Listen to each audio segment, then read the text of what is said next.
Selamat sore pemirsa Jogja, kembali lagi bersama saya Febrenita Chandra di Sarasehan Perbincangan Seputar Jogja.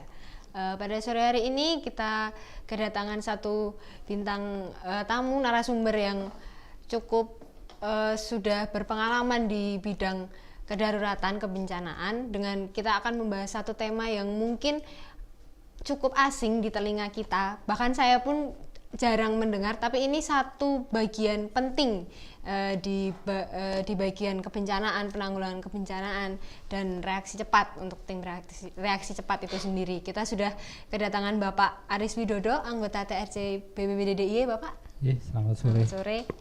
Sudah berapa lama Bapak bergabung di TRC BPBD DIY?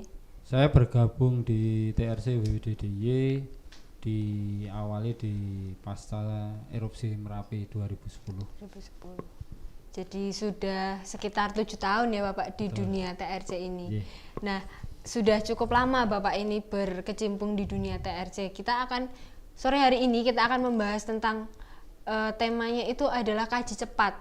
Nah, mungkin untuk beberapa masyarakat kaji cepat ini masih agak jarang terdengar ya Bapak. Bahkan saya pun kaji cepat nih apa sih? Mungkin sebelum lebih jauh kita dijelaskan dulu Bapak, kaji cepat ini apa sebenarnya? Kaji cepat itu adalah jadi di penanggulangan bencana di BPBD DIY itu ada istilahnya satu unit di bawah bidang kedaruratan, itu ada yang namanya TRC, tim reaksi cepat. Nah, di dalam tugas dan fungsinya TRC adalah salah satunya adalah kaji cepat. Kaji cepat ini kalau orang mengistilahkan asesmen. Jadi apa itu kaji cepat? Kaji cepat itu adalah kita mengkaji seberapa jauh kejadian, kemudian dampaknya seperti apa, kemudian langkah selanjutnya yang harus diambil seperti apa. Nah, warga sangat awam dengan istilah kaji cepat karena tahunya hanya iki survei seperti itu. Tapi sebenarnya di kaji cepat ini ada beberapa poin yang harus kami lengkapi. Yang pertama adalah kita harus tahu dulu lokasi. Otomatis di situ kita menggunakan GPS. Kemudian yang kedua adalah ketika kita melakukan kaji cepat, kita akan melihat seberapa jauh dampak yang timbul. Apakah dampak ini akan bisa kita tangani saat itu, ataukah kita membutuhkan stakeholder yang lain yang bisa membantu untuk menyelesaikan permasalahan yang terjadi di lapangan, seperti itu. Jadi kalau untuk masyarakat awam itu survei ya Pak di kondisi bencana. Jadi untuk melihat dampaknya apa, kebutuhannya apa gitu ya Pak. Satu hal yang kemudian terlupakan adalah ketika kami berada di lapangan adalah ketika kami melakukan kaji cepat, pendataan seberapa jauh dampak adalah yang terlupakan adalah kami ini orang yang dikirim oleh BPBD yang dianggap bisa menyelesaikan seluruh permasalahan yang timbul, sehingga kemudian kadang-kadang dalam hal kaji cepat ini kita mengalami miskomunikasi antara tugas kami di TRC yang lebih ditekankan kepada kaji cepat, asesmen, baru kemudian kita akan melakukan tugas yang lain. Jadi kalau ada pohon tumbang, akhirnya meminta kita untuk melakukan penanganan. Gitu ya Pak. Padahal sebenarnya untuk sebelum sampai ke tahap penanganan kita harus ke kaji cepat itu dulu nggih. Betul. Berarti untuk lebih jelasnya lagi, kaji cepat ini menghasilkan data. Lalu itu untuk apa Pak datanya? Bagaimana diolahnya, lalu untuk apa? Nah, data ini yang kemudian menjadi sangat penting karena ini menjadi salah satu parameter kebijakan yang akan diambil oleh pimpinan. Dalam hal ini kalau di DIY karena di kami di grupnya TRC ada anggota dari pemangku kebijakan, dalam hal ini wakil gubernur yang ditempatkan oleh Bapak Gubernur untuk menjadi bagian dari kami di TRC, sehingga ketika ada informasi yang masuk, beliau bisa memantau dan bisa menyampaikan ke gubernur, sehingga hasil dari apa yang kita lakukan ini nanti bisa menjadi semacam rekomendasi apa yang harus diambil oleh pemangku kebijakan. Jadi untuk sebelum lebih jauh kita pahami dulu bahwa kaji cepat ini proses untuk memperoleh data ya Pak, untuk baru selanjutnya tindakan apa yang bisa diambil ngoten ya. Jadi ketika ada bencana mungkin masyarakat harus lebih paham lagi bahwa ketika TRC datang ke lokasi bencana itu bukan untuk langsung bertindak ngoten nggih, harus mengumpulkan data-data dulu. Itu sangat penting nggih Pak untuk kaji cepat ini. Urgensinya di penanggulangan sangat bencana. Penting karena itu nanti akan ke penanganan.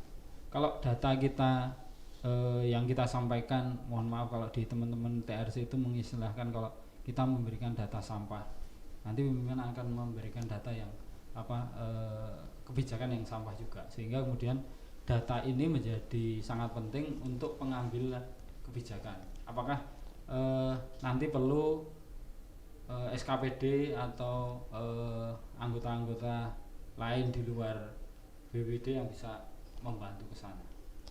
Baik, jadi kaji cepat atau yang mungkin masyarakat tahu dengan survei ini tuh sebenarnya bagian sangat penting ngoten nggih Pak, nggak bisa dilakukan dengan terburu-buru dan asal-asalan ngoten nggih. Jadi tujuannya itu nanti untuk diserahkan ke atasan sebagai penentuan kebijakan ngoten nggih. Baik, berarti untuk melakukan kaji cepat itu ada tahapan-tahapan yang harus dilalui ya Pak? Iya. Kira-kira mungkin apa Pak bisa dijabarkan ke tahapannya sebelum kita melakukan kaji cepat, kita akan lebih banyak menerima informasi dari warga tentang ada kejadian tanah longsor umpamanya. Kemudian kita akan pertama kali yang akan kita lakukan, kita akan menelpon teman-teman yang lokasinya dekat dengan teman-teman TRC, karena teman-teman TRC ini ada di 4 kabupaten dan 1 kota, anggotanya ada di sana, sehingga kita menggunakan sistem on call. Jadi ada kejadian, kita akan telepon yang teman terdekat untuk bisa melakukan asesmen. Berarti untuk itu komunikasi antar BPBD itu penting ya Pak untuk melakukan kaji cepat ini. Sangat penting. Jadi harus sama nggih per kabupaten, semisal tim TRC Sleman melakukan kaji cepat, apakah perlu untuk yang dari provinsi juga kemudian melakukan kaji cepat ulang atau cukup satu saja? Ada yang sehingga ada beberapa kebijakan yang kemudian diinikan ketika kami di lapangan, katakanlah bertemu dengan teman-teman TRC di tingkat kabupaten kota, kadang-kadang kita akan berbagi informasi, berbagi data, sehingga miss yang ada di data-data tersebut bisa kita lengkapi, seperti itu. Jadi datanya digunakan untuk saling melengkapi, saling melengkapi. Berarti kalau untuk demikian, tadi kan sudah ada proses untuk melakukan kaji cepat. Betul. Itu ada nggak sih Bapak pernah mengalami mungkin beberapa kendala yang sering atau pasti itu terjadi ketika Bapak dan teman-teman TRC itu melakukan proses kaji cepat ini? Yang pertama adalah yang kita selalu hadapi adalah selalu kalau kita konteksnya adalah wisata bencana. Jadi ketika ada kejadian kemudian kita datang, di lokasi sudah diisolasi oleh kepolisian atau TNI, ternyata ada zona yang warga yang bisa masuk. Nah ini yang sering menjadi kendala kita, karena di satu sisi teman-teman yang berada di lapangan ini kan sebelum ke lapangan harus memastikan dirinya untuk safety dulu, baru kemudian kita ini. Kemudian yang kedua adalah ketika kita ada di lokasi, kita sulit untuk mendapatkan orang yang bisa menjadikan itu saksi. Jadi kejadian pada saat sebagai informan, informan yang harus kita inikan. Kalau memang kita nggak temukan, kita akan mencari pejabat tertinggi di situ. Apakah itu nanti Pak RT atau Pak yang dituakan di situ. Seperti itu. Berarti untuk proses kaji cepat ini memang juga butuh dukungan dari masyarakat nggih, untuk bisa memperoleh data yang valid itu. Kemudian proses setelah kaji cepat itu nanti ketika akan diserahkan kepada atasan sebagai penentu kebijakan, apakah proses data dari kaji cepat ini perlu untuk kembali bagaimana ya Bapak bahasanya, mungkin perlu kembali dikaji ulang untuk selalu dikaji, atau cukup sekali kaji saja untuk di situasi bencana? Karena kan kita tahu kalau kondisi bencana itu informasi simpang siur, keadaan pasti simpang siur. Nah, itu proses kaji cepatnya seperti apa Bapak? Apakah harus bertahap, berulang kali, atau kita bisa mengulang kembali ketika kemudian nanti ada informasi tambahan yang didapat oleh teman-teman. Informasi ini kemudian kita olah lagi, kita lakukan verifikasi ulang seberapa jauh kemudian data ini bisa kita lengkapi sehingga nanti kita bisa memberikan informasi yang lebih valid lagi ke pimpinan yang nanti efeknya ke masyarakat, seperti itu. Jadi penting ya untuk kaji ulang ini selalu diperbaharui datanya untuk kebijakan ke pemerintahnya itu ya Pak. Betul. Kemudian apa saja sih Pak elemen yang masuk ke dalam kriteria yang dikaji cepat? Maksudnya ketika Bapak mengkaji cepat dengan teman-teman itu data apa saja yang diperlukan, data apa saja yang dicari? Pertama adalah ketika kita ke lokasi, pertama adalah kita akan menentukan titik ordinat lokasi tersebut. Kemudian yang kedua adalah kita mengkaji lagi dampaknya ini seberapa jauh. Apakah ini menutup akses jalan ataukah ini membahayakan warga di sekitar. Itu nanti di kita ada semacam form yang harus dilengkapi oleh teman-teman. Seperti itu. Kalau ada warga terdampak, otomatis adakah pengungsian di sana? Kalau ada pengungsian berarti harus ada tindak lanjut dari pengungsian tersebut. Untuk kepengungsian yang berarti tadi dijelaskan bahwa mengisi form dan lain-lain. Berarti apakah hanya orang tertentu saja yang bisa melakukan kaji cepat, atau mungkin masyarakat di lokasi bencana yang terdampak ingin membantu mungkin penanggulangan bencana, lalu mereka ingin ikut dalam proses kaji cepat ini, apakah mungkin atau tidak Pak kira-kira? Sangat dimungkinkan, karena kita tidak bisa kemudian data ini hanya kita lihat, tetapi kemudian kita akan melakukan kajian, karena sebelum bencana itu kan yang tahu warga. Ini sebelum bencana seperti apa? Oh ini seperti ini, ada gambaran dari untuk kita, perbandingan ya Pak. Sehingga nanti sebelum bencana seperti ini, setelah bencana seperti ini, sehingga kemudian langkah selanjutnya bisa kita ambil. Contoh kasus yang di Bokoharjo yang longsor, warga itu sudah mengidentifikasi ini ada terjadi retakan, kemudian dilaporkan ke kami, kemudian kami akan memantau retakan tersebut, kemudian ketika pada fasenya itu dianggap berbahaya, kita memberikan warning ke masyarakat.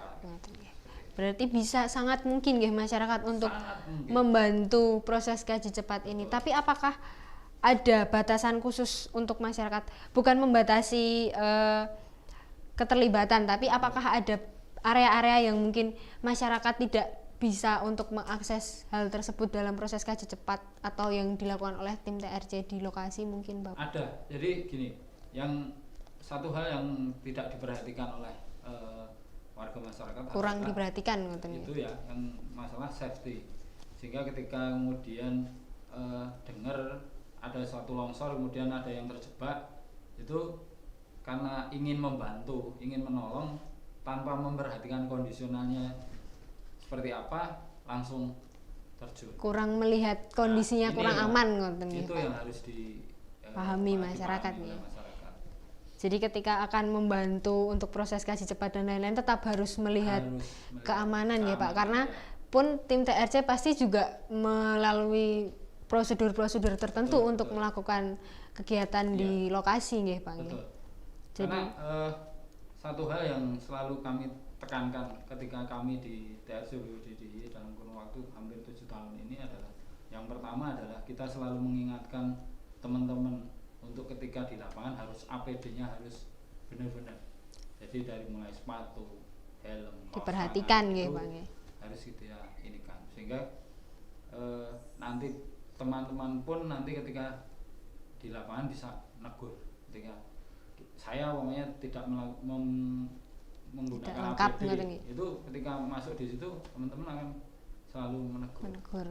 Untuk keamanan ngoten ya Pak. Jadi ketika mungkin yang harus masyarakat Jogja tahu bahwa ketika mau membantu itu juga harus memperhatikan Betul. keselamatan dirinya sendiri, karena nanti malah akan mencelakai diri sendiri. Ngoten Betul. ya Pak.